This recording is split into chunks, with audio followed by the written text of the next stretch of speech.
They are rarely being used to make phone calls these days, but if you pick up any working payphone in Manhattan and dial a special number, you can hear an oral history of the neighborhood. It was like drag queens making out with drag queens and topless girls and naked boys. That's former club kid James St. James describing a party at the Limelight nightclub, a one-time church that is now a clothing store.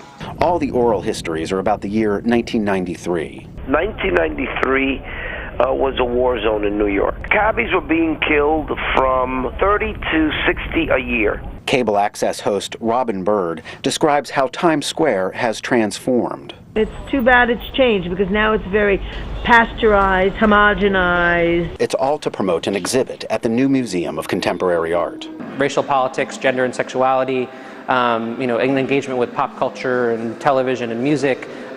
Those ideas really kind of coalesced in 1993. For those that know about them, the personal oral histories can be educational. Well, I was only 5 years old in 1993, so I definitely didn't know what was going on here then. The toll-free number to call from a Manhattan payphone is 1-855-4-1993. Ted Shaffrey, Associated Press, New York.